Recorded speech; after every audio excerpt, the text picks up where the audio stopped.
मनाया गया, उसको लेकर क्या कहना चाहिए? देखिए, मैं 2005 में छात्र संघ अध्यक्ष हुआ और उस दौरान भी मैंने शहीद आजम भगत सिंह के उस शहादत दिवस पे कार्यक्रम मनाया था। और लगभग तब से मैं देख रहा हूँ कि तमाम चीज़ें, जो स्थिति खराब हो रही है देश की, और उसमें जो हमारे देश के शहीद जो रहे, उनकी जो पृष्ठभूमि रही, जिस बात का विरोध करते हुए वो शहादत दिए आज, और वही लोग क्या नाम है उस पृष्ठभूमि को धूमिल करने का काम कर रहे थे। तो इस परिप्रेक्ष्य में मुझे ये महसूस हुआ कि आज फिर से उन कार्यक्रमों को जगाने की ज़रूरत है। इसलिए शहीद आजम भगत सिंह के शहादत दिवस पे कार्यक्रम किया गया और यह पूरी तरीके से अराजनैतिक कार्यक्रम था और इसमें सभी लोगों ने शिरकत किया और दूर दूर से बहुत अच्छे वक्ता भी आए। उसमें जितने बुद्धिजीवी थे सबने शिरकत किया और मैं सबका सहृदय से धन्यवाद देता हूँ। अक्सर देखा जाता है कि साल भर बाद उसे जो है याद किया जाता है, जो शहीद दिवस मनाया जाता है। जब साल में आता है दिवस मनाने के लिए तभी मनाया जाता है और उससे पहले नहीं देखा जाता है।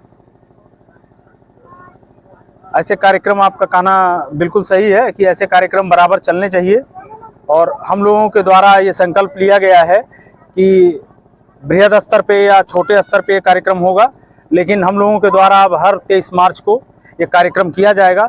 रही बात न मनाने, मतलब बीच में इस तरह के कार्यक्रम न किए जाने, तो ये दुर्भाग्य का विषय है और आज युवाओं को समझना चाहिए और किताबों से दोस्ती करनी चाहिए। और सोशल मीडिया पे जो गूगल और ये मतलब छोटी छोटी चीज़ों में आप किसी के पूरे जीवन का सारांश के बल पे आप सारी चीज़ें जो निर्धारित कर लेते हैं। मैं उन युवाओं से, उन साथियों से कहूँगा कि आप किताबों से दोस्ती करिए ताकि आपको क्रांतिकारियों के वास्तविक जीवन का पता चले। आप किसी भी विचारधारा से हों, उसी विचारधारा की किताब लेके पढ़िए, लेकिन क्रांतिकारियों के बारे में अगर आपको पढ़ने का शौक़ है और जानने का शौक़ है तो किताबों से दोस्ती करिए।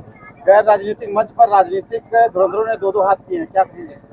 देखिए, ऐसा है कि राजनीतिक मंच नहीं है ये, और जो लोग आए अपनी बात रखे, अपने हिसाब से उन्होंने अपनी बात कही, जिसको आप ऐसा, यही तो भारतीय संस्कृति और भारतीय कल्चर की सभ्यता रही है कि जिसमें विविधता में एकता की बात कहती है, अनेकता में एकता की बात कहती है। और जब सभी मतभेद रहेंगे तभी वो चीज़ें मजबूती से सामने और मजबूती से लोकतंत्र प्रस्तुत होगा।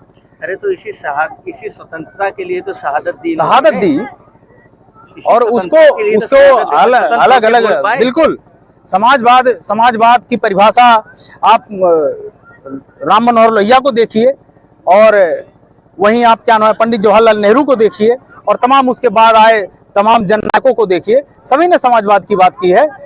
उस समय फ्रांस में सम्मेलन में सम्मिलित होने जाते थे पंडित जवाहरलाल नेहरू समाजवाद के। तो ऐसा नहीं है, वो सभी लोग समाजवाद के प्रवर्तक रहे और जिन लोगों ने आज यहाँ देश को लाके खड़ा किया है इस पृष्ठभूमि पे, वो सभी लोग जानते हैं कि इस शहादत का मतलब क्या है और उन्होंने अपने अपने हिसाब से एक रेखांकित करने का काम किया है। उसको चाहे आप राजनैतिक कह लीजिए, चाहे अराजनैतिक कह लीजिए, चाहे दो हाथ कह लीजिए, लेकिन जिनके समझ में जो आया वो उन्होंने बेहतर करने का प्रयास किया।